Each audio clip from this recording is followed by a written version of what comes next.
Hello. Hey, how are you? Good. How are you doing? I'm good. Your name is. It's actually Selena. Oh, okay. I he's gonna try to. People have a hard time pronouncing that. That's cool, but Okay. My name. that's my Zoom name and my Facebook name. Okay. Yeah, my name's Andrew. It's not actually Hi, Frederick. Andrew. I'm new. I'm glad you could join us. Yeah, I'm excited. Yeah, I'm sure there's going to be a lot of people joining us. We're just Okay. at the real early stage here. So give it. Okay. How did you hear about us? So let me try. I'm trying to find my volume because I can't hear. Let me see here. Okay, let me turn my volume. So actually, I mean, I've heard of you guys. I mean, I've been in Frederick 21 years. So I've heard of you guys, but it's always been on my to-do list Okay. to kind of join. Every year I would put it off. So I finally, after, Yeah. researching and following you guys and, saw you had meetups and stuff like that, I finally was like, okay, I think it's time. Yeah, that's good. Glad you're here. Yeah, thank you. So I was working with, is it Mr. Stevens? I think it was. Mhm. Yeah, Yeah. last couple of days. Yep. Hey, Joe, how are you? Good, I'm eating. How are you? I'm good. There's Howard. Good evening. Hi, Good evening, Hi. Toastmaster folks. How are you? Good. How are you? Doing Good. great. How are you? I'm doing great, thanks. Miss Robinson, I don't think I'm new. Yes, Selena Robinson. I'm new. Okay, well, welcome. Thank you. That was Celine? This is So Mountain it's Dew, by the way. it's Selena. Yes, Oh, Selena, because it's different than the name on your Zoom account. I know the name on the thing is Naku, but that's my Ah, Facebook name and my Zoom name. It's not really my ah, name. oh, it's pretty. Thank you. I work for the government, so I have to have that alias when I go online. Ah, okay. She's in the witness protection program. That's what it is. The cover's already Exactly. blown. Exactly. I had to figure out which computer I was going to be on today because I'm timer and I need the card. Oh, So I've been playing on trying to figure out which one I'm going to be on because the background won't work. Can you guys okay, read gotcha. can you read the content on there? I know it's science fiction. But Beyond that, what is it? Well, wait a second. I just want to make sure you can read it. Hang on a second. Let me see. I definitely cannot read it. It's a game I'm playing. Where is it? Participants. Because I gotta get ready for Hi, it. Lisa. I'm new. Hi, and how do you pronounce your name so I don't mispronounce it? So you can call me Selena because that is my first name. Okay, that's a pretty Selena. name. How are you Thank doing, you. Selena? I'm good. How are you? Fine. You look so cheery. You're cheering me up with that gorgeous smile of yours. Thank you. Oh, thank you. So I finally took the leap. how did you hear about Toastmasters? Oh, I've been here 21 years. I've heard of you guys for a long time. I follow, you guys have meetups and I've been looking every year. It's been on my to-do list every year. And finally I was just like, you know what? You just got to jump out there, girl. You just got to stop having it on your to-do list every year and do it. Excellent. Yeah, and it's clear. And it's clear one of the things that we're gonna have to work on with Selena is her shyness. Oh, yes. Yes. But that's a very good quality. Yes, I'm definitely not shy. So do you my live in question- the Frederick area, Selena? Yes. So my question is, can people read this little green thing? It says green Yes, here. it looks green, Joe. No, I meant the word. Can you read the Yes, you word? can see green, Okay. you can see Toastmasters. Okay, I just wanted to make sure that you could see that properly because I have my mirrored my video. So it looks, if I turn that off, it looks fine to me, but not to everyone else. You, I you, just you wondered know, if I had it right. you, Okay. you know, Joe, if we can't see the word green, we can actually color green. Well, So some I people think might you're be safe and- colorblind. Oh, fair enough. Fair enough. I wrote many years ago, I wrote some software for a scientist. And you know, the colors were perfect. He says, could you change the colors? I'm colorblind. So Got it. I'm really conscious of that. So you're That's why I picked- you're a software developer as well? No, No, not thank anymore. God. Not anymore. I'm a business analyst. I just try to figure out what people want. Gotcha. And make sure Christine, it meets those requirements. Hello. we Hello. have a new person here, Selena. Hi, Selena. Christine. How are you? Fine, Nice, thanks. nice to meet you. Nice to meet you. Good to see you again, Howard. Hey, good to see everybody again. Good to see you as well. Yeah. And I didn't say hello to you, Andrew. Hello, Oh, hey, Lisa. I didn't want hey, you to be, Andrew. you know, passed over here. That's all right. How are you doing, Andrew? I'm very well, thank you. And how are you doing? Fine, and you shaved. I do that once in a while. Yeah, you do. I like you both ways, so it's okay. Whatever you choose to do. Appreciate it. I didn't notice that he shaved. I thought he was always clean. Well, we like to give Andrew a hard time. What can I say? Depends on which day of the week it is. Earlier in the Yeah. week or later in the week. How have you been doing, Christine? Been pretty good. Good. Yep. Keeping busy and out of trouble, huh? That I am. Good. Yes. Oh, and there's Srinivas. Hi, Srinivas. Hi, Hey, everyone. Srinivas. And Hi. Srinivas, we have a new Hello. person here, Selena. Hi, She's been Srinivas. there, the girl with a wonderful Hi. smile. How are you? Hi, Selena. Good. How are you? Your name is looks your name Nico I Robinson. know. Okay. I know, it's different. It's my stage name. No, I was like it's my Facebook name. Oh, okay. We'll keep it a Get your secret. story right. No. Stick to one? Okay, I'll stick to one. Because you could probably get asked that a lot. I do. You know what it means? Actually, someone named me that name, and probably 30 years ago. It actually means sunshine. Wow. Oh, And they said they named it because I'm always smiling. well, that's There we true. go. That's true. A Yeah. perfect name for you. Perfect. Yes, definitely. Okay, let me see. And who do we have here? We have somebody else. Oh, Dom, how are you doing, Dom? Hi, Good. Dom. Dominic. Hi, How's it Dom. going? Dom. How's everyone doing? Good. Doing great. How goes it, Jerry. Dom? Good. How's it going, Howard? I'm doing just great, thanks. Oh, and here is someone we haven't seen in a while. How you doing? Okay. Who's How that? about you, Lisa? Pretty good. It's good to see you again. And you're doing the inspiration. Yeah. That's good. Jody, you want to change your the name? You'd say it's appearing as Galaxy. Oh, and here's our Srinivas, that is her new name. our That's my new favorite name. junior Toastmaster. Yep, this guy, right? Yes. Hi, Um, Evan. Selena. Hi, Hey, Jerry. Said he came to watch Anu. So Oh, yeah. Oh, can't blame you, buddy. Good speaker.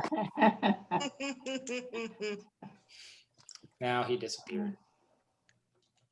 Hey, Evan, I'm going to send something to the printer. Can you pick it up? Yes.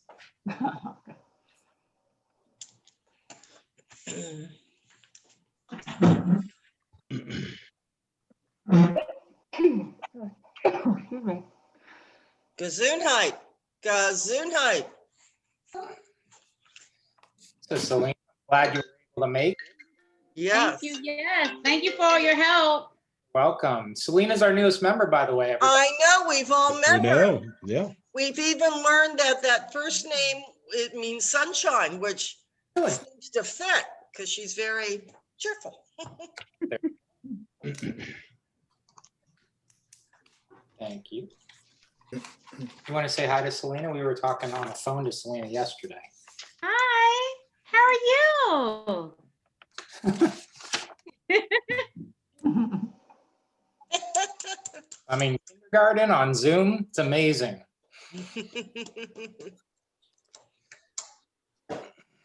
Hello, Winfei. Hi, everyone. Hi, Renfei. Hello, Infe. Good evening. Good evening. Hello. Wenfei gave a wonderful speech at Power Masters yesterday. Oh, Hey, cool. congratulations. Do we get to see a clip? Hmm? Do we get to see a clip of your I- presentation? Yes, I think maybe. Okay. Yes. Yeah, you can Christine, give it again to our club. Yeah. Yes. because it's on the internet, isn't it, Christine? Yes, it is. Okay. Post the link to it in the chat so that we can all take a look at it. Okay, I don't find that. No, I don't think they have posted it already. Okay. Yes, after that, I might. And Winfei, we have a new member here, a visit. Selena is here. Hello, Wednesday. How are you? Nice to meet you. Nice to meet you too. I'm good. How are you? Hi.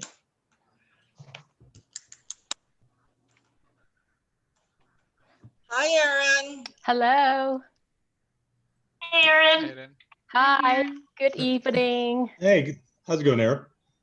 Nervous, but I Oh, I'm am. looking Nervous? forward to your speech. Yes.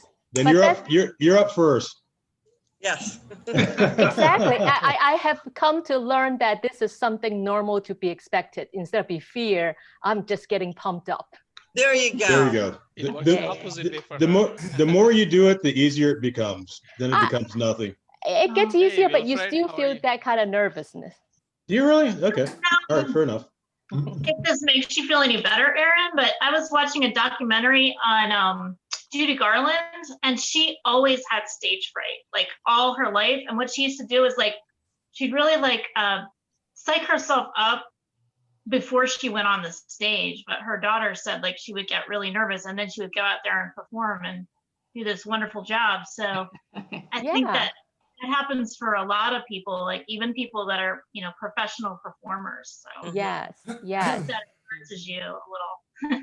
And if anything, it's just also a body's trying to get ready. Like I'm pumped. I'm getting ready for the ring. My friend said you could see fear in one of two ways. He said you could see it as like an uncomfortable feeling or like more of like a excitement feeling. And he said if you can kind of think of it more as like excitement, Yes. then that Yes.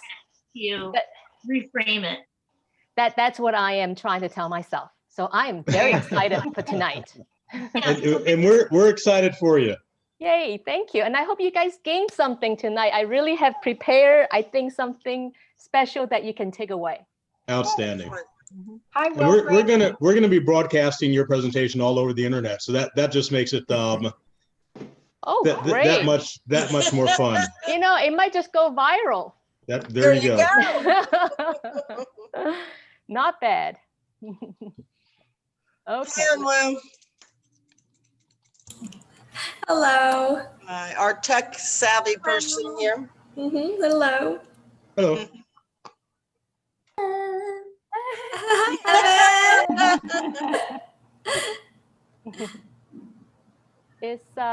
Is Beth here yet? Don't see her on. No, she's not. See her. Okay, all right. Hi, Wilfred. I don't know. Hi, how are you? Hi, it's good to see you. Yes. Hello, Oh, Chrissy. Hi. Oh, hi. How are you? Hi. got some. Beth is Toastmaster, so we need her, don't we? We do. Yeah. Yeah. Well, I wish my office space looked that good on Woo, but I can't say that it does. I wish it's my real space, which is not. No, it isn't. I'm experimenting with my background all the time. Okay. Yeah. Yeah, my house doesn't look like that. There's some rooms I'm not. My room doesn't look like this either. Keep that door closed. That's my junk room. Nobody goes in there.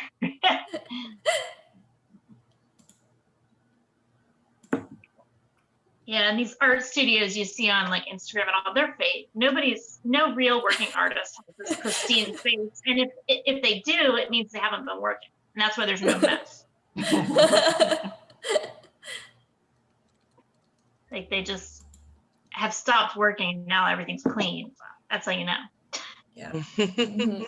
Yeah. Oh, here's coming Beth. There she is. There Hello. she is. Hi, Beth. Hello. How's it Hey, going? Beth. Good. Oh, there you are. I didn't see you at first. I really like your hair. It's a nice look for you. Thank you. Joe has a nice background. It's like colorful. Oh, yeah. Changing all the time. Joe's out of this world. Oh, that's so bad. You're sitting in a different place to. Oh, there Tom's you not here. I'll go. do a Tom joke. It got too chilly outside. You're on mute, Joe. In your background, Joe. I'm teleporting. We're headed to Udvar Hazy this weekend again. One of my favorite places in the whole world. And what does the T-Rex stand for besides a dinosaur? That's it. No. That's what it stands for. It's my company, No. T-Rex Solutions LLC. It's Oh. yeah.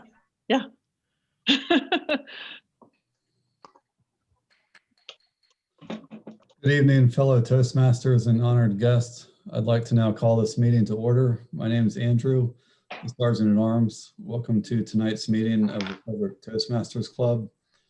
To start things off for us, please welcome our presiding officer, Larry, although I'm not sure if he's here yet. So in that case, I'll pass it to Anu, who's our second in line. Anu? Okay. Hello, everyone. Since Larry is a little bit late or maybe absent tonight, I will be the presiding officer in his shoe. Okay. Welcome everyone to our Toastmaster meeting. I was ready for this. And it's of the evening. presiding officer, actually. So we're coming to the middle of the October, and it's our second meeting in October. I hope you're having great times, and I hope you're all ready for this special meeting, including all the speakers. I would like to give my control to our Vice President of Membership, which is Jerry, sorry. Thank you. Look at him. Got cheering section there, Jerry. That applause, Evan, to some of our newest members. We'd like to first welcome Selena. Welcome, Selena. And I just found out Selena joined us, I think it was yesterday. It feels like today, but it was yesterday. And I know, Selena, you've been kicking this around for a while. We're so happy that you've committed to your own journey. And I learned this right before this meeting started, that your name stands for sunshine.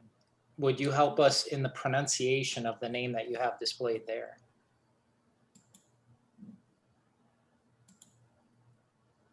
You're still on mute. Niku. Niku? It's pronounced Niku. Mm-hmm. Wonderful. Well, thank Niku. Go lay down. But you do go by Selena, correct? Yes, I go by Selena, yes. Wonderful. Well, there's your applause right there. We're very happy to have you. Also, Chrissy's a relatively new member as well.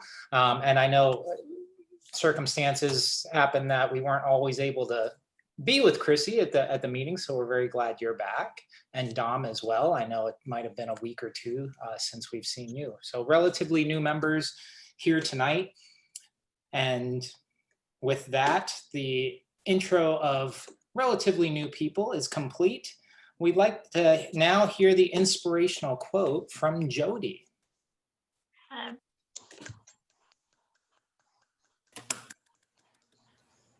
Okay, so I am giving a quote from Winston Churchill. It's becoming my new favorite person to quote. He said, "A pessimist sees the difficulty in every opportunity, and an optimist sees the opportunity in every difficulty." So there's two different ways to look at your problems. You can either look at it as a negative and be defeated by it, or you can see it as a challenge and a way maybe to expand your thinking, to think outside of the box of a variety of solutions maybe to your situation. And that's the way I've been trying to think about some of the new paintings I've been doing for my art portfolio. They've been extremely challenging. So they have made me think about art in a different way and how I compose it, maybe making things more of a collage and moving things around, and before I make that final decision about the sketch.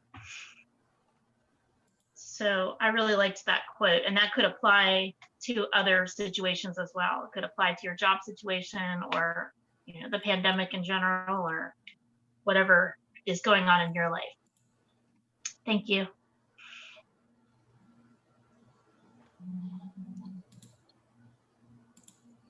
Thank you, Jody, for the inspiration. I really like Evan's applause. He's really good at this. Now I would like to give this place to take control to the Toastmaster of the evening, which is Beth tonight. Good evening, Toastmasters and guests. Yes, Evan's a guest. I am the Toastmaster of the evening, which means this evening I will be the Master of Ceremonies, or MC, taking us through the 3 parts of our Toastmasters meeting. The 3 parts of our meeting are the same as every Toastmasters meeting around the world in 143 countries. First, they're not always in the same order, but you always have the same 3 parts. First, tonight, we'll have prepared speeches. Then we'll have table topics, which is an opportunity for impromptu speaking. And then we'll have the evaluation portion of our meeting, which will be run by our general evaluator. And that's where we get to hear feedback on the specific speeches and then in general, how the meeting went. So I'm going to now introduce our first speaker. Our first speaker is, helper roles. The helpers. You gotta introduce everybody. It's been a long time since I've done Toastmaster of the day, which is why I'm doing it. Okay, so first I'm going to introduce the other roles, the other meeting roles, which are the helpers that help this meeting run smoothly, starting with our tech master, who this evening is Unu. Thank you. Tonight I will be the tag master, and which means you will be watched by me. The role of the tag master is to make sure that the speakers are highlighted so that you see them during their speech, and also ensure that there is no noise when the speaker is speaking. And also I will use the poll setting to collect the votes for the best speakers.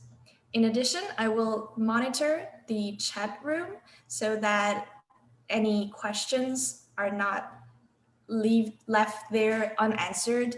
And also, if there's any comments that the Toastmaster of the evening should know. That's all for me. And please bear in mind that it will take some seconds to change the spotlight. So bear in mind that you might have to wait for a second. Thank you. Okay, our next helper is the grammarian. This evening, Christine will be our grammarian. Over to you, Christine.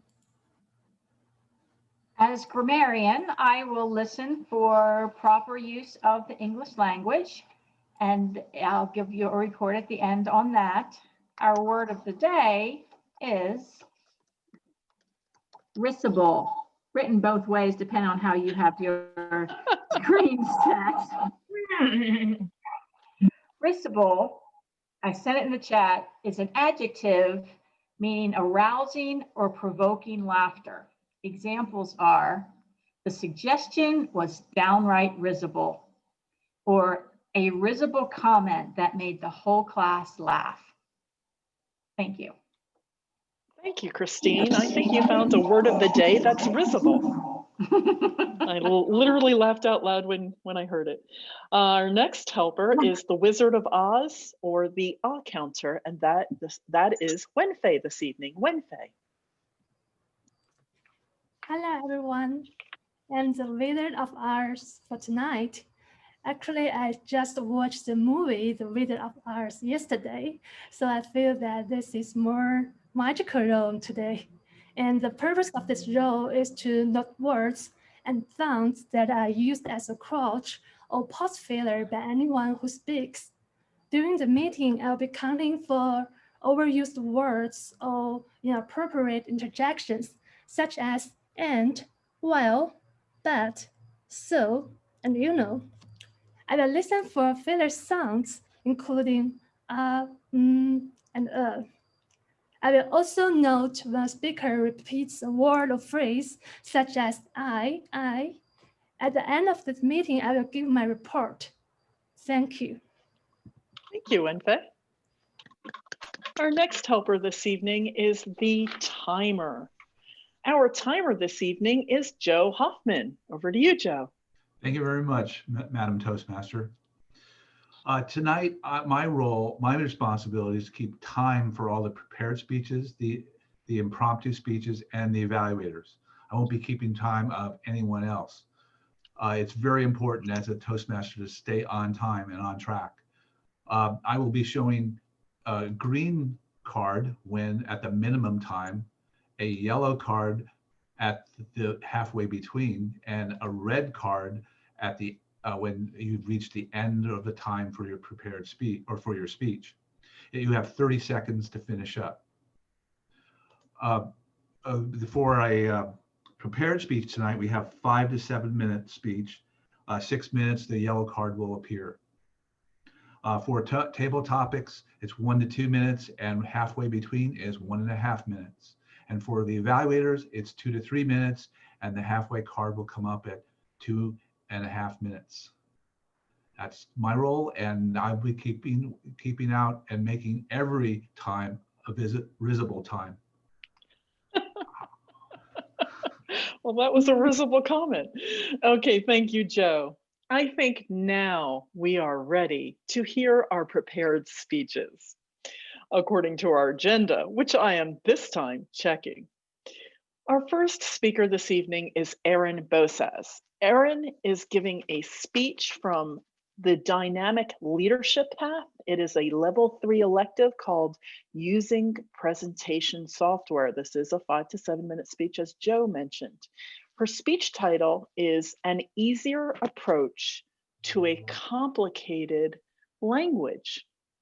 Over a decade ago, when Erin started teaching Mandarin Chinese using the method she's about to share with you, she was thrilled to find how effective and fun this approach was, even for perceivably complicated language. Please put on your student hat and learn, better yet, retain some new knowledge. Erin. Good evening, everyone. Can you see the screen? Great. Yes. All right. As Bev said, today I am going to talk about an easier approach to a complicated language. I have taught Chinese for over a decade, and I love languages of all kinds. And I found that oftentimes I start a new language, I get frustrated because you have to memorize so many different words and rules, and a lot of times they don't make sense to me. And because of that frustration, I take a different approach when I teach my students, because I really believe there is an easier way and a harder way. And why not do it the easy way? So let's take a little background information on Mandarin Chinese. Oftentimes people wonder, why is it called Mandarin Chinese, not just Chinese? Well, Chinese is just a general term to describe all the different dialects in places that speak Chinese languages, like obviously China, also Hong Kong and Taiwan and Singapore. But Mandarin Chinese is the official Chinese language for the country. And there are 8 major dialects, and Mandarin Chinese is the main one. But if you count up all the little villages and provinces and all the places, there are actually over 200 dialects. But we'll focus on the official language.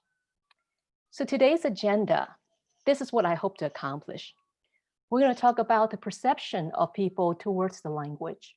And then we'll look into the writing of this Chinese language and the speaking as well. At the end of it, my hope is that you'll gain some new insights and maybe feel some new hope and possibilities, not just maybe having interest in learning Mandarin Chinese, but maybe toward any languages that you might be interested in or have been afraid to try. So, oh, by the way, I also want to say that unlike most speeches, I actually would like you to turn on your speaker when you think that you might know some answers to the questions that I will be posting. So this will actually be a very interactive speech as well. So you won't get in trouble if you make noise, and I actually welcome you too. So when you think about Chinese, what do you think? Like, what comes to mind? Maybe something like this. Yeah, I mean, I think if I don't know Chinese, I think it's kind of pretty. It's artistic. I don't know what it's, I mean, I know what this says, but if I were a foreigner, I wouldn't know, but I would find some artistic value. But then you really don't know which direction do you read. And it is one of the hardest languages to learn because all these lines don't give you any clues as to how to pronounce it. It's not made up of alphabet where you can make out sound. And there's a lot of lines. In fact, the hardest character in Chinese consists of 62 strokes, meaning 62 little pieces. But then the simplest one is only consists of 1 stroke. Hard, right? Well, like I said before, I think there is a hard way, but there's also an easy way. And my goal is to show you this easy way, as simple as 1, 2, 3. What do you think those words, characters mean? Can someone tell me? 1, 2, 3. Sorry, not the ones that can speak Chinese already. No brave soul. 1, 2, 3. Perfect. I wonder what gave that away. Don't you already feel that this is a quite easy language? Can't be more literal than this. And I truly think this is a very literal language, and that makes it easy in that sense. So let's look at some history or the evolution of this Chinese characters, how it evolved. So actually this language, the written language, is the oldest so-called the pictograph that are still in use in modern world. Kind of like Egyptian, how they drew lines to represent, what they were trying to say. That's how Chinese language started as well. So you can see the sun evolved from a picture that looks like sun into something like this in the middle. And then in today's world, it becomes, I guess you can say, more sophisticated. So that means sun. And this one, I think is very revealing, mountain. And it gets a little complicated, but I think you do see, put on some imaginative hat, you do see those legs. This word does look like the horse. Looks like it's running. And look on the right side. This word is mu. And by the way, I honestly don't think, maybe Wenfei can correct me, I don't think this word means tree. And I can tell you that be careful what you find on the internet, because not everything you find is correct. This word actually means like wood branches, which really makes a lot of sense. You see a lot of lines, they look like branches. And then when you put them all together, it makes up the word for forest. Doesn't it make a lot of sense? And this one means person. It doesn't necessarily mean man, really. It means a person. So what happened when you put this person in a box? It's a prisoner. Isn't this exciting? I think Evan can do this. So let's do a little exercise. Like I said, feel free to turn on your speaker because we're going to play together on some of these words. Let's look at this one. What do you think this word means? Fire. Yes, it's 火 fire. See, it's like camping or Boy Scout, Girl Scout. You got the branches in the middle and you got the flame on the side. How about this one? Rain. Yes, and it actually looks like a window, looking out, and you see these droplets. How about this one? Basket. Very close. Yes. Net. Yes, perfect. Oh, in fact, I do have some sound effect I forgot to use. It is net. Yes. All right. Now, since you guys are doing so well, let's kick up a notch. What happened when you put together fire and mountain together? What do you think this make up? What word does it make up? Volcano. There you go. You got it again. We should have kept score. This would be a fun game like a Pictionary. All right, very good. Okay, let's move on. This word means big. Pretty straight, pretty close. I mean, it really like stretching a person. And this one, remember, a person. So what happened when you put big person together? What does it mean? Adult. Yeah. Good job. I'm getting excited for you. Okay, so this, I'm just going to show you all the possibilities. So when you put big and fire together, very literally, it means big fire. However, if you flipped it, fire and big, it actually means angry. It means someone's it kind of means like in your chest, this fire is roaring, so you're angry. So all these are legitimate words and they are really how we use them. So you might say, well, you're just giving me elementary stuff. They're not really what I just saw before. Well, look at this one. This is not elementary. It is a character. What do you think this one means? Dancer? Yes. Well, it means dance. Okay. It means dance. It's actually written in a more cursive way. So this is the actual character. Okay. So good job. So as you can see, it looks hard, but from what I have shown you, I hope you see that really even this most difficult character I had mentioned earlier that consists of 62 strokes really is just a combination of many little characters together. It's almost like putting A to Z onto one square. If you know that, it really, once you understand that, it really isn't as intimidating. And I hope you got that sense. Well, I know I'm running out of time, so let's go quickly about the speaking part. I only want you to learn these few words. And believe it or not, at the end of this, you can speak some Chinese and might actually remember a lot of them. So for foreigners, we do use alphabet to help you to pronounce. Like I is 我. These little marks just give you the tone. 我, like a curving sound. You is 你.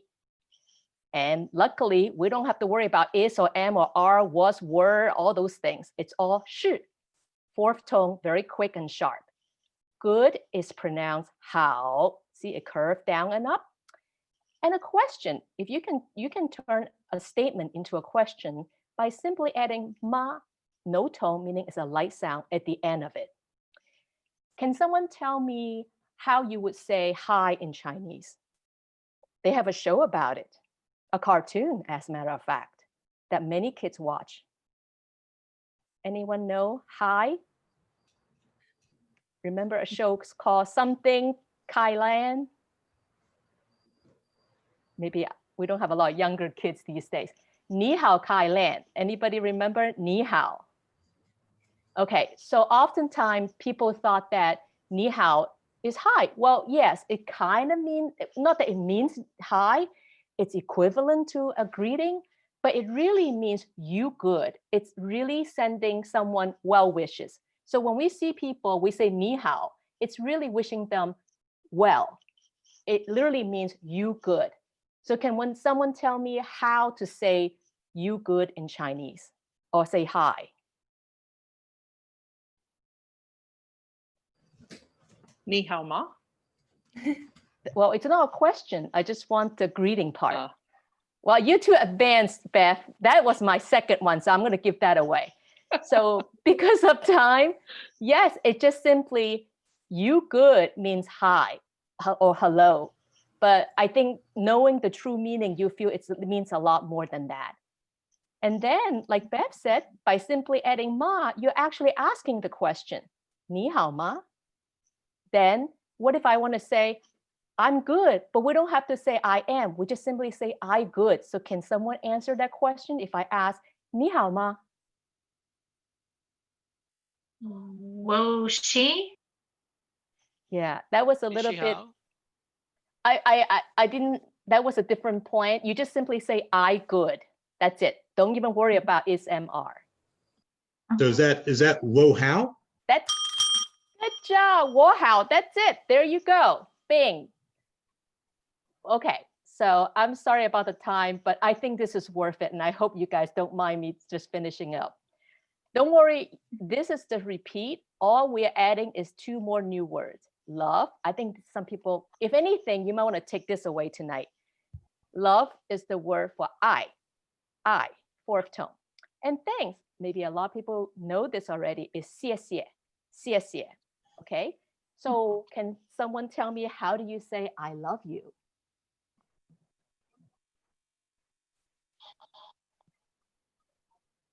Come on, brace up.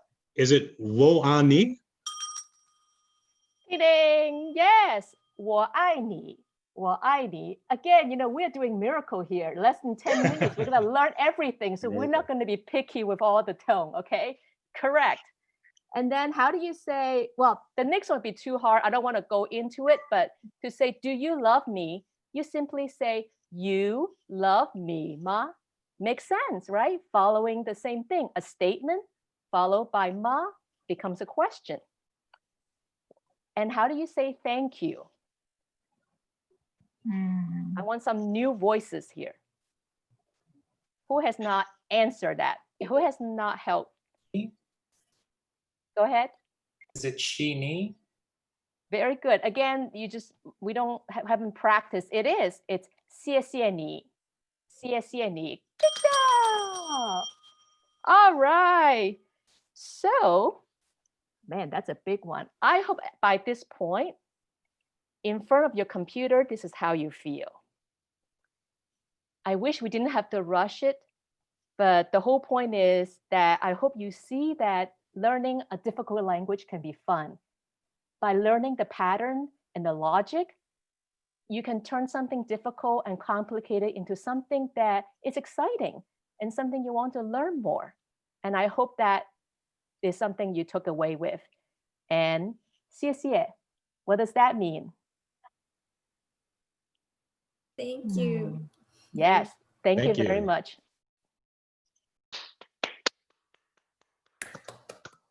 Great job. Thank you, Erin. Ooh. All right. I feel smarter already. I know some Chinese now, and I did not expect that from this evening. For our next segment, we have a public speaking webinar series item that is called Speak for Yourself. And this is available online, so if you want to watch it again after tonight, you can find it on the Toastmasters International website. Speak for yourself.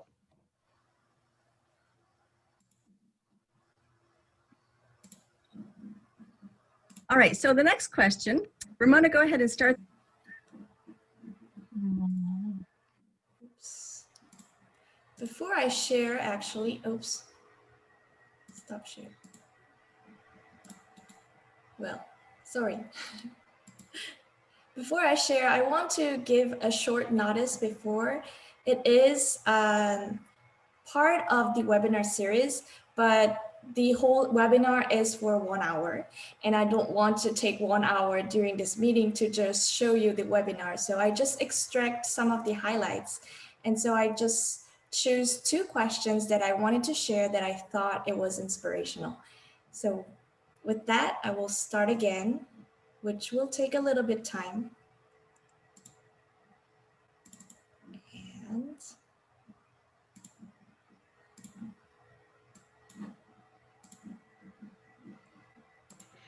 we'll share again. All right, so the next question, Ramona, go ahead and start this one for us. So what are some common denominators between all good speeches, regardless of the purpose? So you had mentioned about speech structure or strong opening, audience focus. Can you give us some pointers as far as good common denominators? Absolutely, and I'm definitely going to wait for Darren's response because he is the master with the formulas. Anytime anybody asks me questions about techniques and strategies, I say, you know what, look up Darren LaCroix because he is definitely the professional. But what I tell my clients is, of course, body language, hand gestures. I have an acronym called BEG in my book, which is the I'm forgetting my own acronym. It's big. Body language, eye contact, gestures. Body language, eye contact, gestures. Of course, you know, these are things we always talk about in Toastmasters. Vocal variety, effective use of the stage, effective use of your props, eye contact and gazing the room. The things that we always hear about that are kind of repetitive, especially when you're coaching people during contest season, and they're saying, well, what little extra things can I do? What little extra things can I do? So I'm definitely going to kick that over to Darren because he can break it down and give you those formulas and those strategies. For me, it comes so naturally. I just say, look, use your hands a little bit more. Look at the people. Look, use your body. Great. All right, Darren, how about giving us a couple of quick tips on this, please? Well, I think the foundation is, what are you trying to get across? Most people have a bunch of ideas and then they throw them together in a structure, but they haven't got clear first. So it's getting clear. On that interview, what do you want the outcome to be? On that marriage proposal, what do you want the outcome to be? And ums and ahs is not a good part of the game plan. So follow that. By the way, talk to Ramona. Oh my gosh, get her book, get her guide, because you got a sponge from people who are doing it. But truly, first is getting clarity of message. I do this for a living.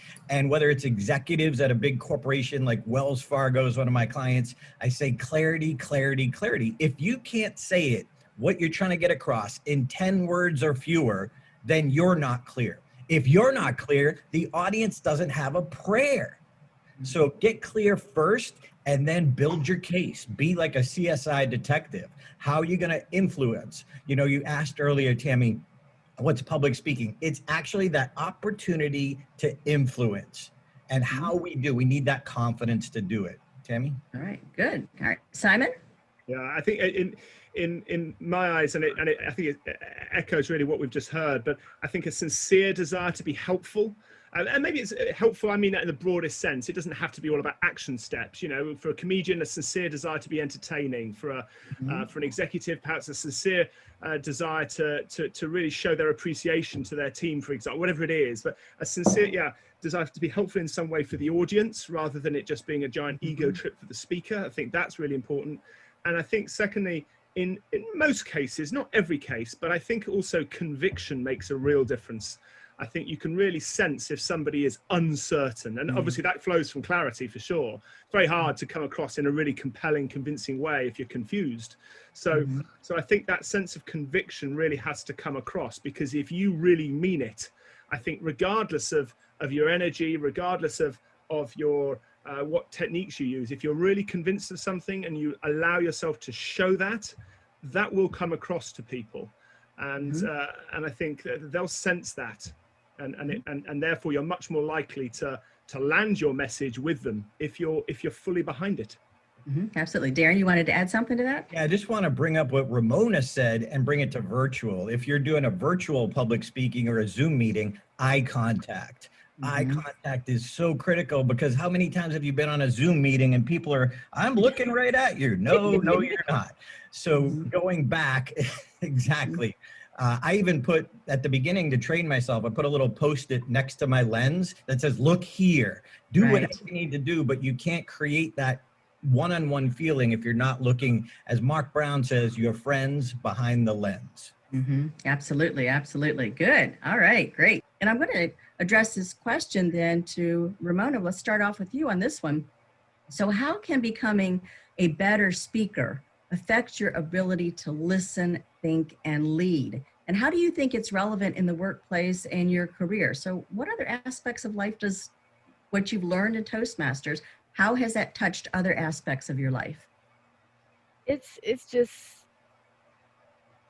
it encompasses every part of life. It does. It does. I for the people who are guests, we're not just talking about this organization because we're champions or we're world champions. I've been a part of this organization for 10 years, and it has significantly built my confidence, not just as a speaker, but as a friend, but as an educator in the classroom, as a mentor, as an overall individual. Because first of all, I've been a part of a lot of clubs that are very diverse. So it helps me to learn more about other people, other cultures, other careers, other industries. And I feel like confidence is the combination of preparation and knowledge. And in Toastmasters, you learn how to prepare, and you have to research, and you have to look for different information that you're going to put into this 5 to 7, most often 5 to 7 minute speech. And then when you're prepared and you have that knowledge, then you have the confidence to get up and speak about whatever topic you're going to speak about. For me, I feel like that is confident, and you can carry that over into the preparation of presentations and proposals in whatever area of work that you do. For me, I'm an educator, I'm a teacher, and I have to do lesson plans. So learning how to organize that information and then be able to get up and to deliver it in front of a group of people who sometimes really don't care. Toastmasters has given me the ability to be a better thinker through my research, planning, and strategizing, a better leader to be able to give this message and to convey this specific message in a way where I know this specific audience needs to hear it. And it's given me the ability to connect, to walk into any room and to be able to connect with anybody. I don't care if you don't speak English. I don't care if you're whatever country you're from, whatever language you speak. I can connect with anybody in the world because I have the confidence to do that, which most of it has come from Toastmasters. Absolutely. Darren, what would you like to add to this question? If Ramona could just be a little more passionate, that would be great. But even that comment, which acknowledged the truth and got a laugh, but it's true and it's real. Like, I would have never been able to have the ability to think and be present in the moment. And I think that's one of the things I love that Ramona brought up table topics. because that's what helps us be present. You can't be present.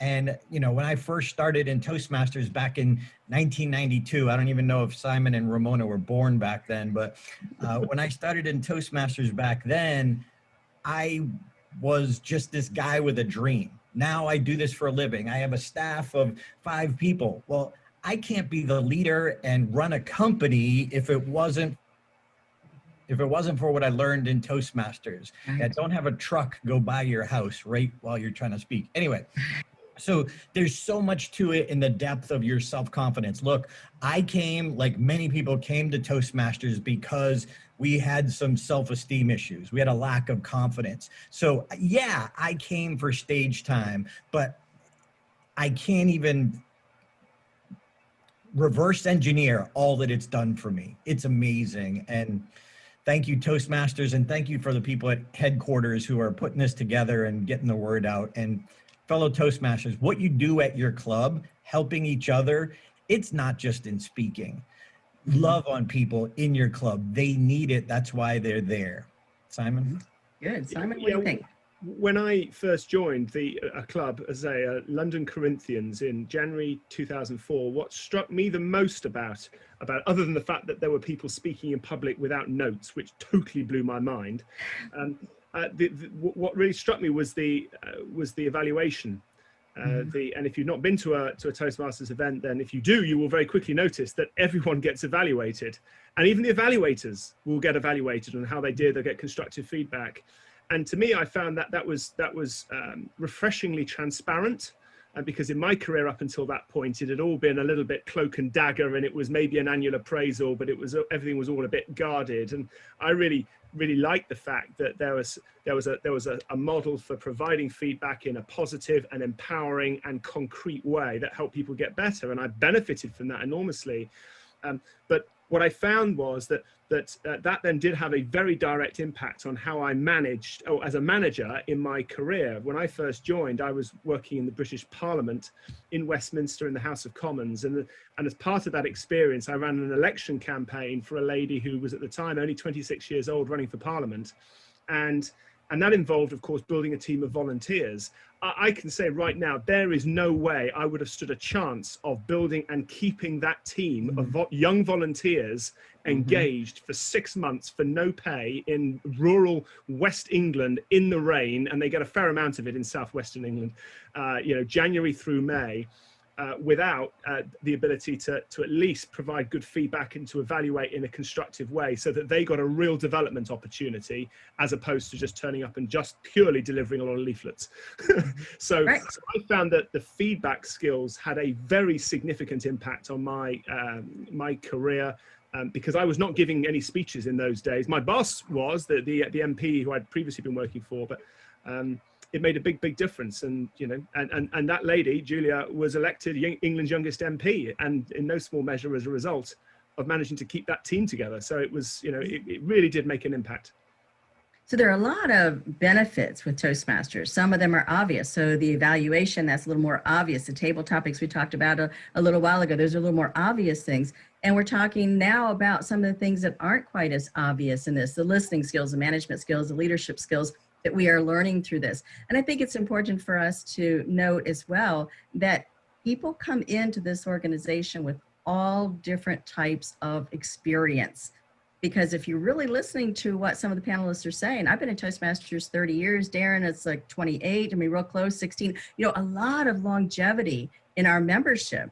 And what that says is we continue to learn and we continue to hone those skills. So if you're listening and you've only been a Toastmaster for a short time, or you're just thinking about it, or you've just heard about Toastmasters, don't be afraid. If you are really apprehensive about speaking, it doesn't matter. Just walk into a club and find out what it's about. And that really is the first step in making it happen. So good. Thank you so much for the feedback on that question. That's all for me, and I hope it was inspirational. Back to Toastmaster. Thank you, Unu, and I think I am. Yes. Thank you, Unu. And I apologize for not introducing you so that you could introduce the video. So thank you for doing that for us and fixing that mistake. And I do I did get a lot out of that. So I appreciate, I think it's great that when we don't have all of the speaker slots filled, our leadership team, and Unu in particular, does a great job of finding educational and useful, valuable content for us to have in the place of the prepared speech when we don't have as many speakers. So that's a great bonus, I think, in our club. I haven't seen that done anywhere else, actually. So next on our agenda is a short break to 7:27.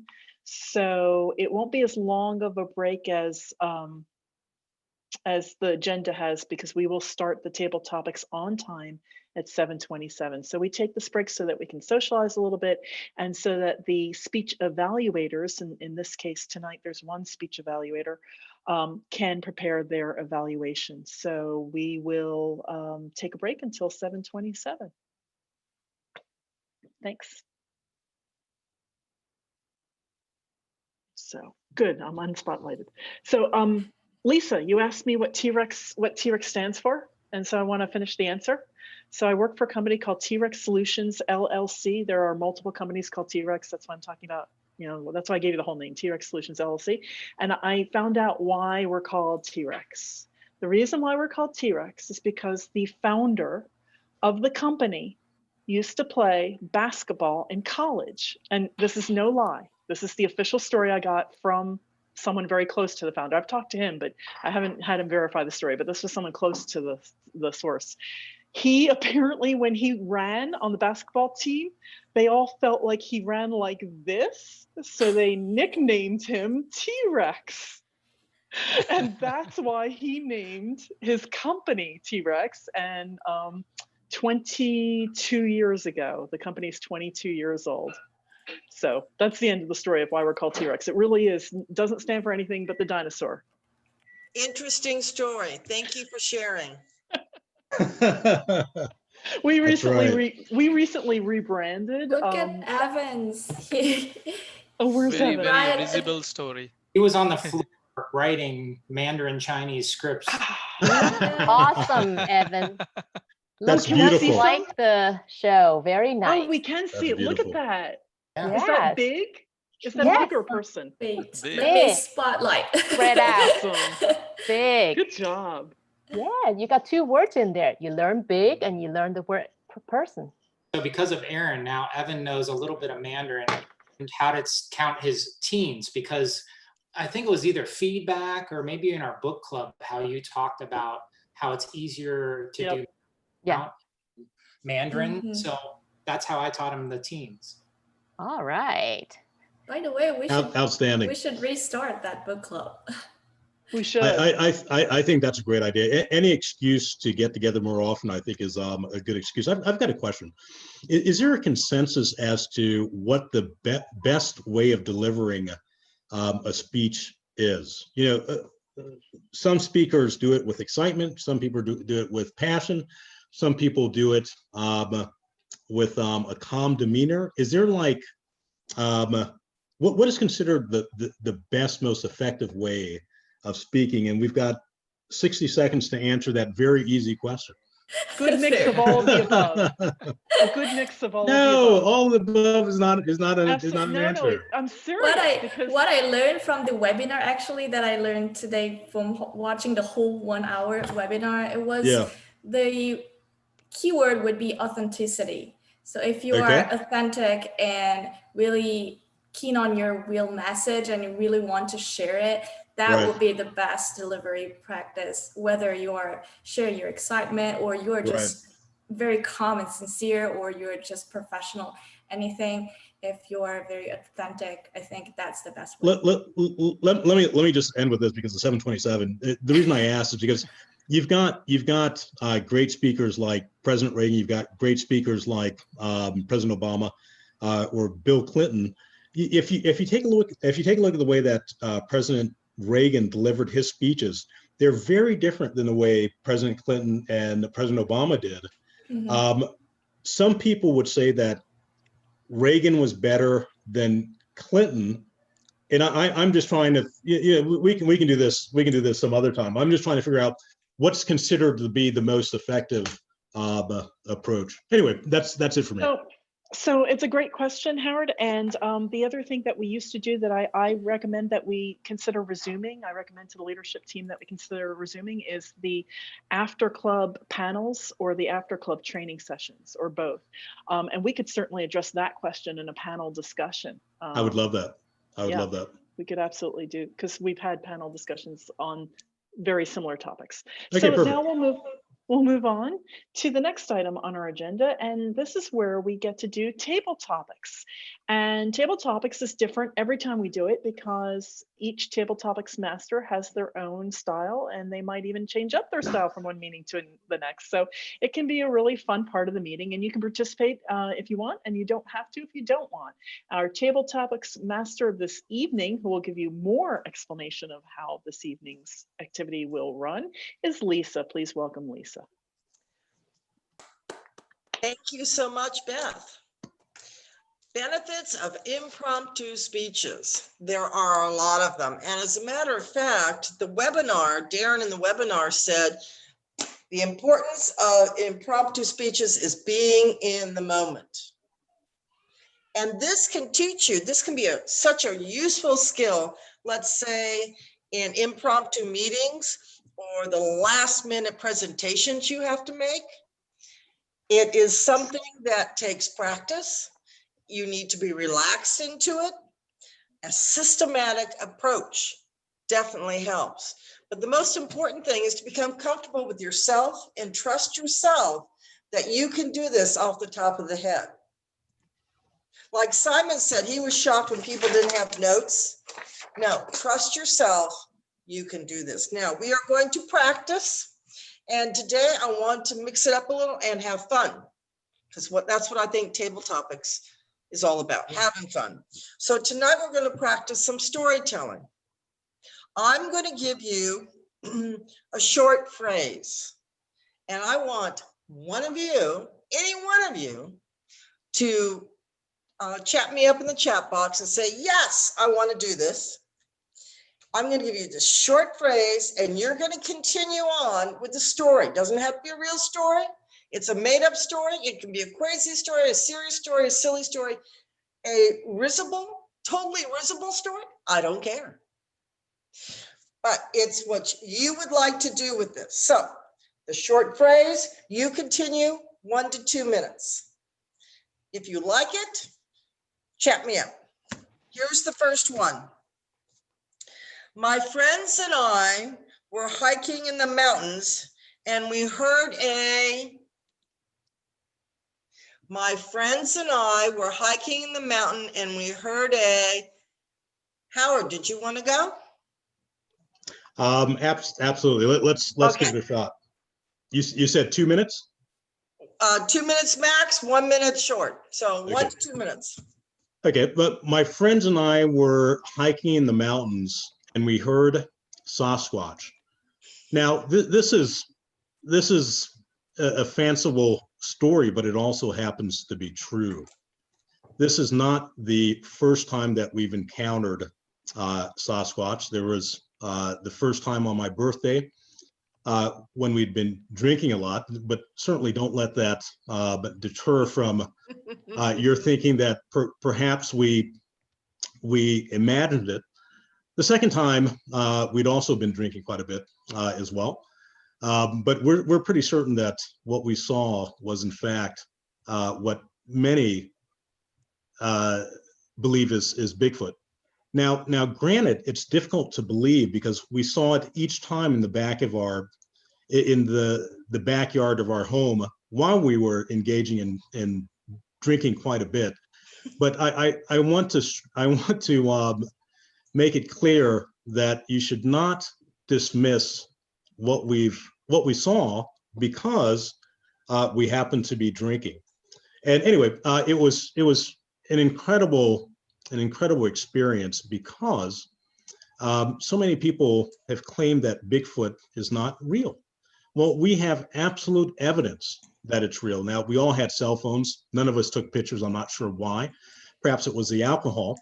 But I believe that ends the story. Bigfoot is actually a very kind and gentle being. And I'm going to end it there. Thank you very much. I wanted to say something. I don't drink. So that was all made up. I haven't drank alcohol since I was a small child. So that was all made up. Okay, well, as I said, Howard, this is totally fanciful. It doesn't have to be stated on anything true, but that was a great story. Thank you for sharing it. I did my best. You did. You did an excellent job. Here is the next story that you can make up. I had a brilliant idea to create the best. I had a brilliant idea to create the best. Chat me up if you want to choose this. If you'd like to speak for 1 to 2 minutes. Remember, practice is key. We always get better with practice.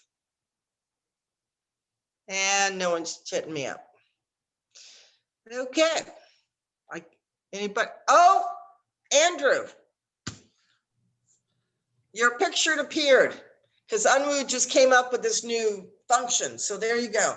I had a brilliant idea to create the best. Yeah, I had a brilliant idea to create the best table topic speech. And then on the way there, I started thinking about all these other possibilities and reasons why I could back out of it. And for some reason, something just made me say, just go ahead and jump in there and answer it.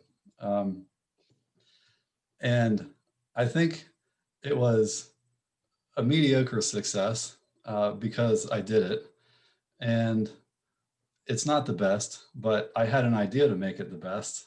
And it probably would have been better if it were a prepared speech. But you know, that's what table topics, that's what it's all about. So that's my attempt, and that's the answer, and that's all I've got. And that's a table topic speech that's under a minute. There you go. A table topic speech about table topics. Excellent.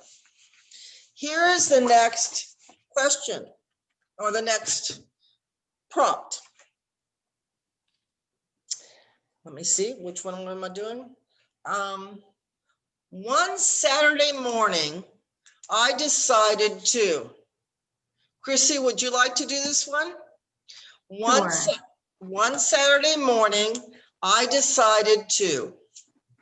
One Saturday morning, I decided I wanted to make an apple pie, but I didn't have any apples to make the apple pie. And I didn't want to just go to the grocery store. I wanted to go to an orchard, but I didn't know where to start. So I used Google. I found 3 different orchards in the area and had to decide which one to go to. The first one, due to COVID, they were at maximum capacity. The second orchard only was allowing 1 in and 1 out. I finally got to the third orchard where I was able to pick my own apples. When I picked my apples, I noticed there was a variety and I was overwhelmed. I ended up leaving the orchard, going back to the grocery store and picking up an apple pie without baking. The end. Good job. I like that adventure. Thank you. Thank you. Now it is 7:36 and I have until 7:44. So here's the next one. My boss said that in order for me to be promoted, I had to, Jerry? My boss said that in order for me to be promoted, I had to. My boss said, in order for me to be promoted, I had to. And the 2 never came. So I had to find another way to get promoted. My boss happened to have an eye aneurysm. He was out of work for some period of time. during that period of time, I interviewed like crazy, going all the way around the internal workings of our company, letting every upper exec know it was his idea. It was time for me to step up, time for me to grow into a new role. So when my boss came back, he got complimented first, and then he found out that I would no longer be in his services. He could no longer use lid theory to hold me down. Sometimes you have to find another way, a way around your boss to get promoted. Good for you, Jerry. And he did. He was very comfortable with that, and he went around the question and came up with a great answer. So here is 7:38, so we have some more time. Suddenly, there appeared. Just 3 words, guys. Suddenly, there appeared. Srinivas.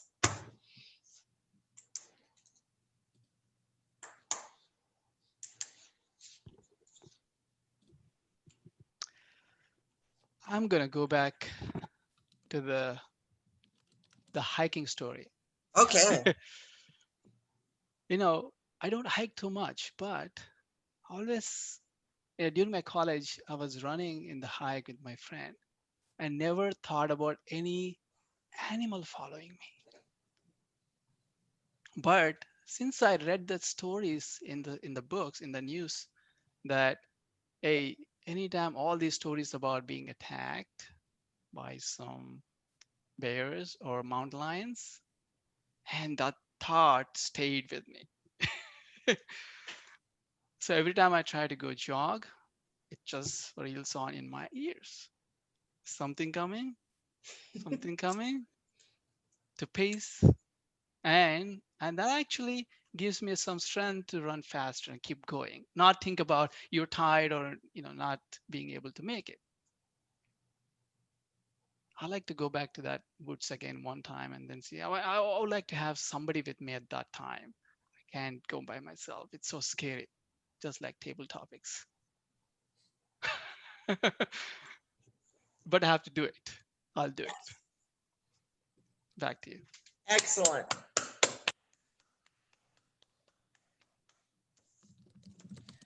Another one. My best friend and I act super silly when. My best friend and I act super silly when. Anyone would like to jump in on that one? Think of what you do with your friends.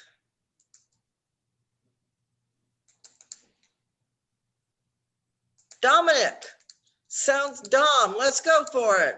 Yay. I'm a little nervous. My best friend and I, or maybe it's just me, act super silly when in public, and sometimes people make comments, and just mostly my friends make comments like, you're crazy, and I don't know, but I watch YouTube videos and then I see people do stuff and then I want to try it. So I'm just having fun and it's harmless. And back to you. That's the best Okay. thing. Thanks. Thank you, Dom. And to round this around and finish this up, we'll have one more. And here it is. I have it here somewhere. Oh. I was orbiting Mars in a wonderfully new spaceship when I discovered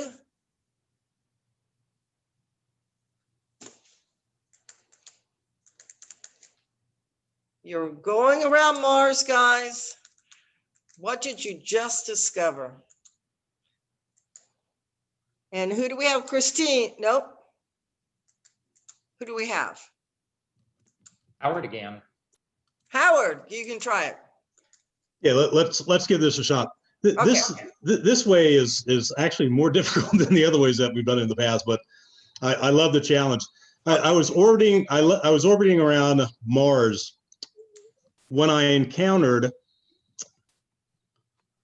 Starfleet, when I encountered when I encountered the Enterprise, which was an absolute shock. But in the back of my mind, since I was a kid, I always knew that it was true.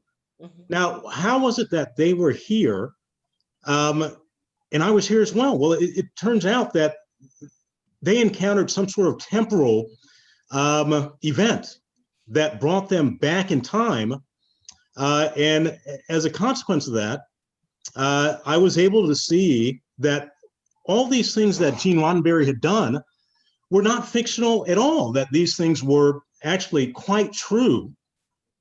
And what happened after that, well, unfortunately, has to remain classified because NORAD identified it as well.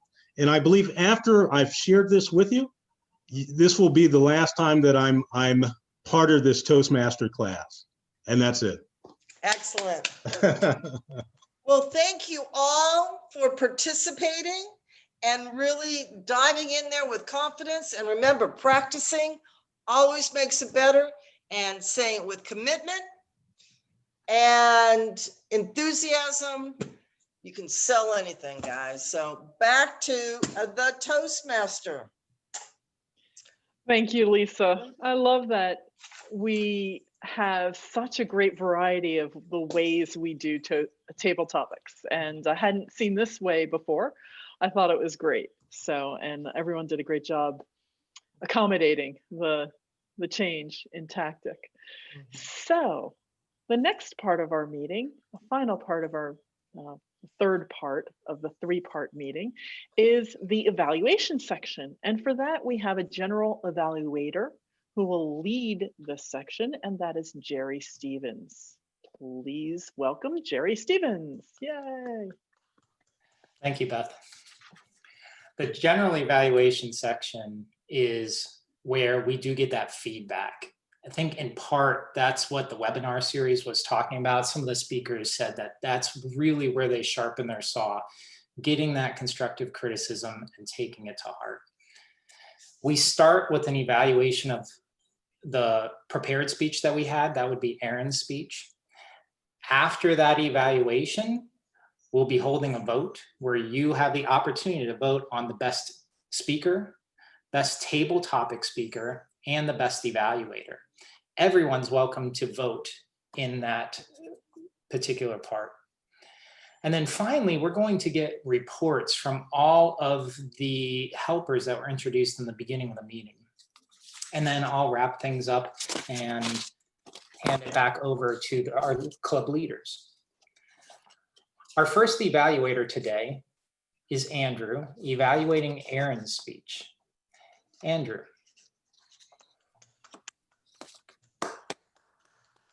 All right, so Aaron, I'm going to start so that everybody else understands. I'm going to go through the purpose statements here from your speech. And the purpose of the speech, of course, was to successfully execute a speech using presentation software and to use slides that would support and enhance the speech, as well as use the software to create the slides and incorporate them effectively into the speech. So with that being said, I'll go ahead and get into the speech itself, and a few things that I'll note that I thought you did really well. To begin with, you gave really good background with the history of the language, and I also liked that you actually had an agenda for the speech, and you had a slide for what you called the contents and the arrows that moved from one section to the next and so on. I thought that was really good to kind of give us some orientation about where we were heading. And I also liked the interaction that you had with the audience. I thought that was really important because of the nature and the topic of it being language learning. You know, it kind of really made it feel like a classroom environment where you were calling on students, and I thought that was pretty awesome. And also the progression of the pictograms, and the reason I point that out is because it speaks directly to the objectives and how effective the slides were. Not just that you had slides, but that they were effective, and how you showed the overlay of the images on the characters, and the slides were really well chosen and well created, and you executed them really well. And let's see, a couple things that you could work on. One thing that I noticed that I thought was kind of big was that your video was off. So there were no gestures or anything like that. All of that was absent. But I mean, your vocal variety was good, but it can't really make up for that visual of seeing you speak to us. One last thing is that in addition, I would have liked to have seen some kind of resource for us to pick things up where you left off, if we were interested in doing so. The approach itself, does it have a name? Can we Google it? Can we look for it and kind of pick things up for ourselves if we wanted to? Other than that, I thought you did a really great job. I couldn't not have imagined that presentation without the slides that you created and used. So like I said, you hit all the objectives. So great job.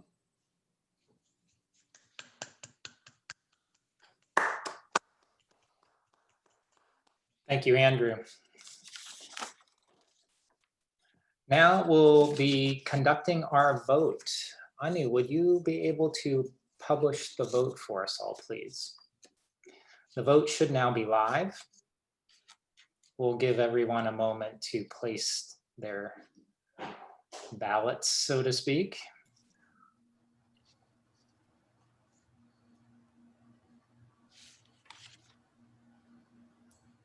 You know, oddly, the vote screen popped up and then it disappeared.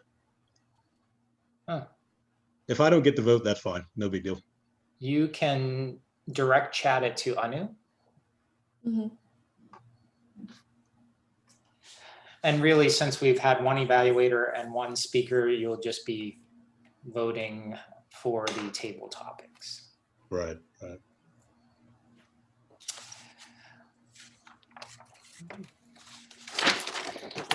We have 13 out of 14 votes, which I think one vote will be Howard. So I will close the vote. Wonderful. Thank you, Anu. Now let's get that additional feedback from those people that have been listening to us with every piece of articulation we've made today.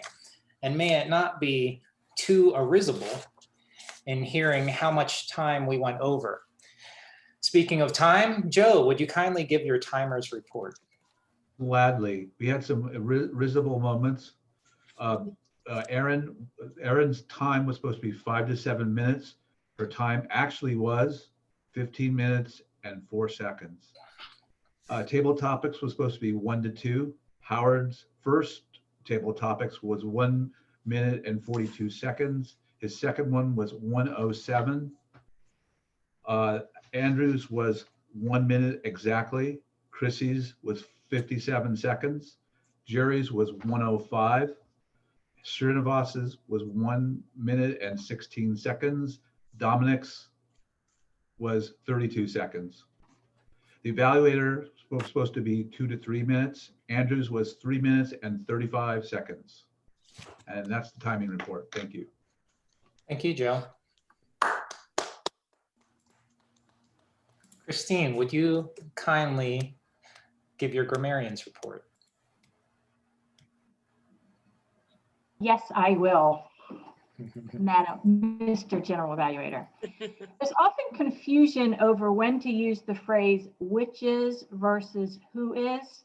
So there was 2 times, one where you said you were going to pass control over to Jerry, or pass control over to Jerry, which is the VPM, when it would be better to say pass to Jerry, who is the VPM.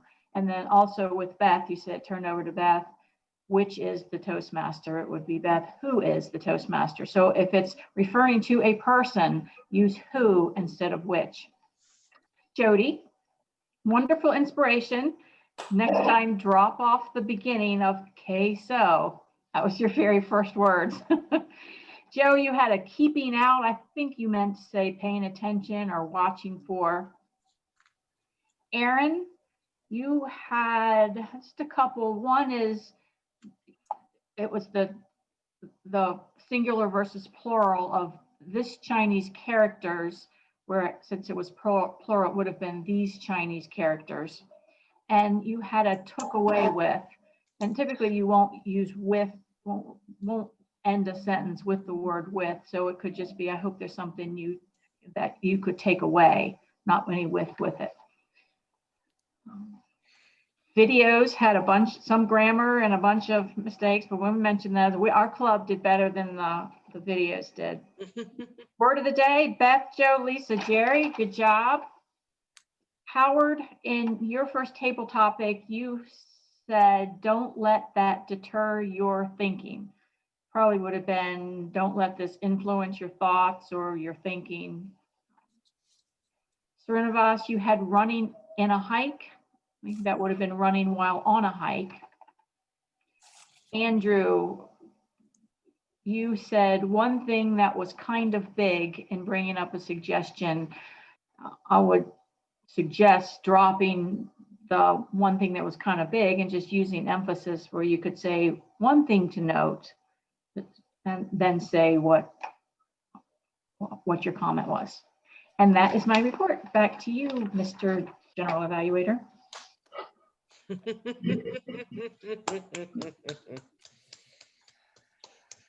And finally, if we could hear from Wenfei as to the number of miscues we've made with ahs, ums, etc. Hello, everyone. I think everyone did an overall good job on the filler words. And the big word for today is and so.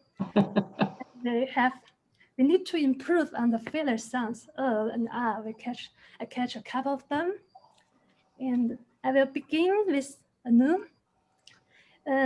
As a presiding officer, I think you didn't expect, like Larry was not here, so you were not ready for giving the speech. You used 203 and also. And for the tech master, I catch nothing, but for the education session, I catch one and two so. Other than that, you did a great job. Basmay, as the Toastmaster of the day, I used 3 ums and 3 thos. And other than that, I catch nothing. So really good job too. Judy, for the inspirational quote, I catch 1 so at the beginning and 1 Irene, I want to say something about Irene's presentation. Irene, I was impressed by your presentation. You used an interesting way to teach how to learn the Chinese. Chinese is really complicated language that I think is not easy to teach. And I want to correct for the character mu. Aaron said this is like a wood branch, but in ancient Chinese, it could be used as a tree. And in modern Chinese, we use it as a wood. And we can see there's more woods here, there's the forest or woods. So we really pay attention to the concept of collective idea from the ancient Chinese time. We can see from this character. For the filler words, I catch 2 and your favorite word today is so. I catch a couple of times. You have 2 ums, 1 and you repeat so for 1 time. Next is Lisa as the table topic master. I only catch 2 ends. Other than that, you did a wonderful job. For Howard, you took 2 table topics today. So, oh, that's not a good sign. You used a couple of ums, a couple of us, and I catch your habit when you're speaking. You tend to repeat the word a lot of 2 times, like you repeat incredible 2 times, you repeat this is 2 times, and you read thanks 2 times, twice, I think it's twice. Because I think you speak really fast as a native speaker. So the suggestion I would like to give is to slow your speech. That might be helps. Andrew, as the evaluator, and also you took 1 table topic. You have a couple of and I think this is your favorite word for pausing. And I catch for and when you know. For Christy, I only catch 1 end for your table topic. Very, very good job. Jared, I think you are really good at using pausing instead of the filler words, but I did catch 1 sound, small sound, like, I don't know how to say that in English, but that doesn't matter. I just want to point out. For Srinivas, I didn't catch any filler words you used today, but I catch you repeat something coming twice. Dom, I catch 2 ums and 2 ends for your table topic. Other than that, it's great. And Joe, for the timer, I only catch 1 And last, for Christine, as the grammarian, I didn't catch any filler words you used today, but you repeat plural and repeat won't twice. And that's all. Thank you. Thank you, Wenfei. It's now time for me to give a general evaluation of tonight's meeting. I want to point out one thing that's been sticking with me from the very beginning, and that was a phrase Beth used that I thought really framed our meeting in a global way. And that is, she said, these are the same 3 sections around the world. That really stuck with me. I love the way that you did that, Beth. And I haven't been able to get it out of my head, so I wanted to get that out before I jump on a little bit of a soapbox. Here's the soapbox, and this is for the entire club, not just an individual. One thing I think has happened is we've gotten very comfortable in the virtual space. One thing that's disappeared is the clapping. And because of that, we're actually making it harder on ourselves. You realize we used to clap as a table topic person went to the front of the room. They had 10 seconds to think about what they would say. We are rapid firing those table topics now, which is very difficult on our speakers. And I just want to say what an amazing job we've done at adjusting to that. Maybe that's the nature of the virtual world. Maybe it's wonderful that we're polishing that particular skill in our Zoom calls. I think in other parts of the meeting, we can, however, reinstitute that clapping to encourage one another and just add that little bit of sound and that little bit of pause so that we can have maybe a more appropriate cadence. Also, another area where we've gotten a little lax in the virtual environment is in realizing, for instance, when we gavel in the meeting. In the face-to-face world, we used to say, take time now to eliminate distractions such as your cell phones and things like that. I might have missed it, but I didn't hear that tonight. So just an encouragement to remind yourself again that even in the virtual world, we do have more distractions. I have a 5-year-old at my hip almost.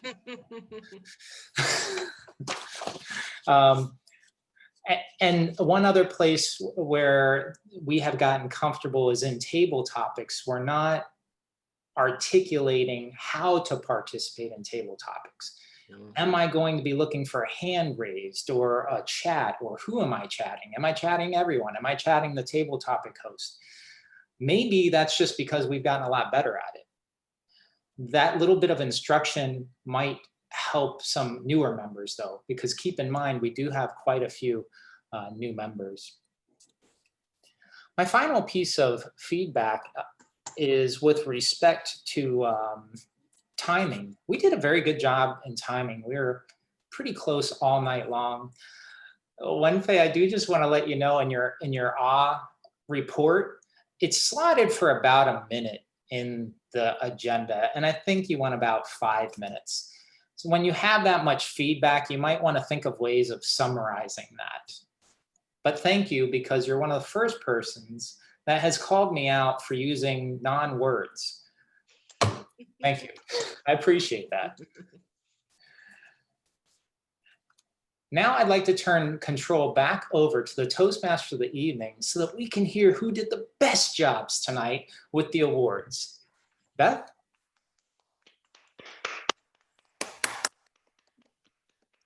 Thank you, Jerry. See, I think all of us heard you about the applause. All right, we do have awards for this evening. For the best speaker, surprise, Aaron.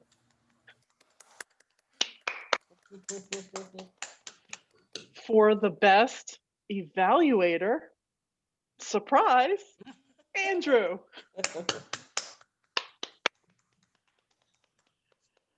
And now we do get a surprise because we had so many people participate in table topics, and I know who won, and you're about to find out.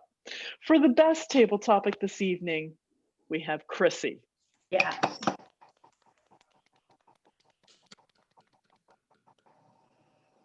All right. VP membership, Jerry, back to you.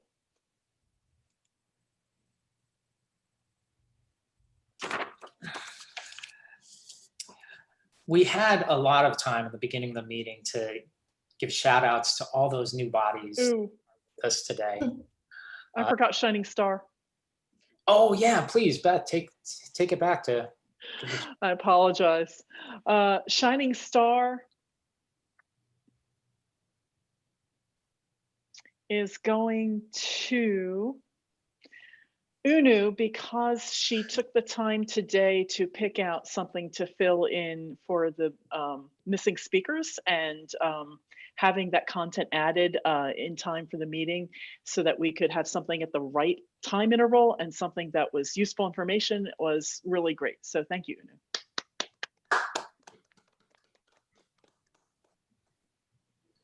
Sorry, Jerry, thank you. I'm really done this time. You're welcome. Not a problem at all. So we did have that time in the beginning of the meeting to get to talk to some of our newer members. I really appreciated that, and I don't want to spend too much time on that now. Selena, this, I believe, was your first meeting in Toastmasters. You joined pretty much blind on account of your own research. Would you care to tell us how today's meeting matched up with your expectations? Yes, wow, I'm impressed.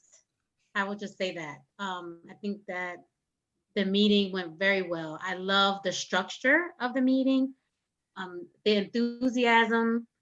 It was just above my expectations. So I am very, very pleased that I landed with you all. I'm excited. It's one thing to kind of see or assume what's going to happen, but when you actually see it in person and you see the whole meeting play out and all the different roles and responsibilities, it's really remarkable. I think everyone did a wonderful job. It was a little overwhelming. I was like, oh my, there's a lot going on. So I just want to say good job, and I'm looking forward to learning. This was a great night to observe. So thank you. Thank you, Selena. Now I turn the meeting over to our Vice President of Education, Anu. First of all, I want to apologize. One little thing that I was so exciting to collab with audio that I forgot to spotlight the winners. Next time I will use the spotlight. Oh, or maybe the next Tagmaster can spotlight the winners. So that, and also one little more thing on the Tagmaster for the future, we have a new setting in Zoom that we can spotlight multiple people at the same time. So especially for table topic, I hope this setting will be helpful. And also for the winners, we can have all the winners in one place, which I'm so sad that I didn't tonight. And for the educational session, if you have enjoyed the short extracted webinar, you can definitely go back to our Toastmaster International website for the whole 1 hour webinar series. And it's for free, so you can search it and just enjoy it whenever you want. And also, this Saturday, we have a mock speech contest, and it's from 9 a.m., which is the day after tomorrow, right? So it's kind of short notice, but if you are interested in listening to humorous speech, table topics, and the whole 5 to 7 speeches, you can definitely register and enjoy it.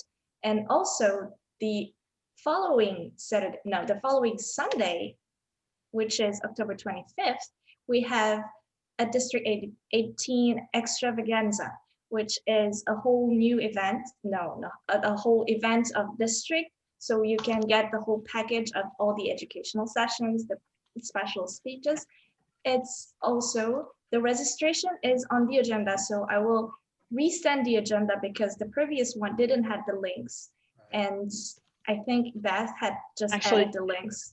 Yeah, I asked Andrew, and thank you, Andrew, very much for doing that. I asked Andrew to please resend the agenda after I added the links.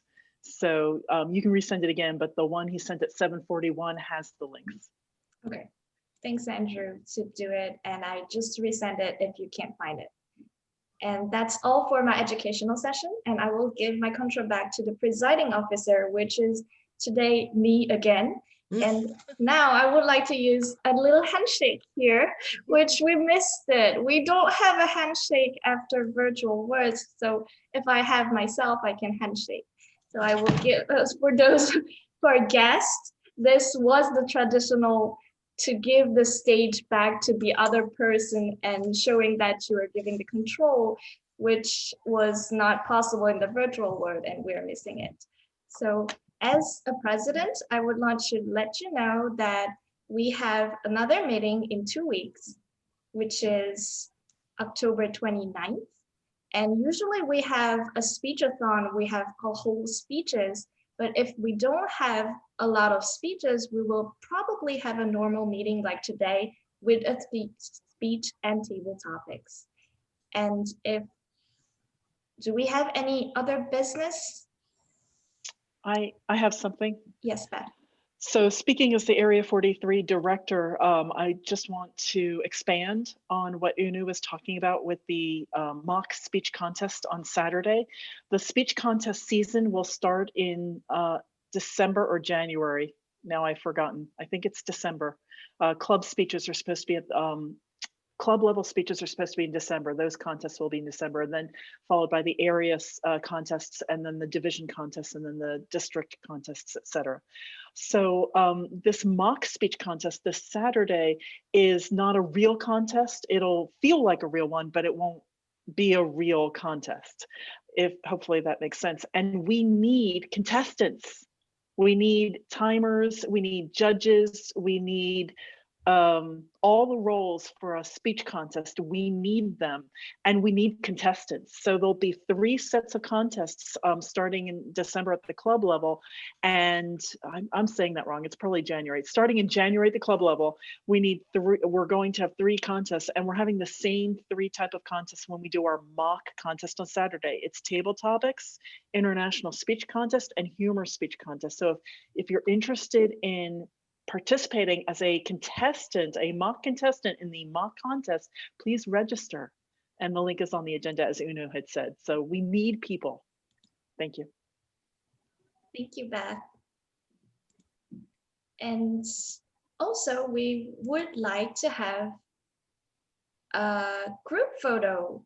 Unfortunately, Leanne is not here, so I will take a group photo instead so that Leanne can post it on our website. So please bring your biggest smile.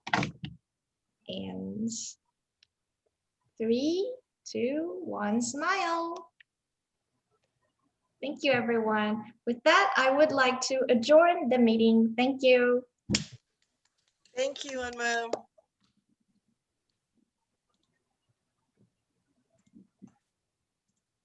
Good night, everyone. Good night. Good night. Good night. Jerry, Yeah, Howard. before you log off, any idea of when we're going to start meeting in person again? Do you have? I don't think we'll even be talking about it until the new year. Wow. Okay. Yeah. But I will send a message out about a book club. I think you might be interested in that. We did it both in part virtual and face even before the pandemic. And we read some great titles, had a lot of great feedback. I actually think of it more as a, what do they call that, mastermind than a book, the way we go into it. Okay. Okay. I'll look for that notification. I'll look for that email. Yeah, definitely. Have a great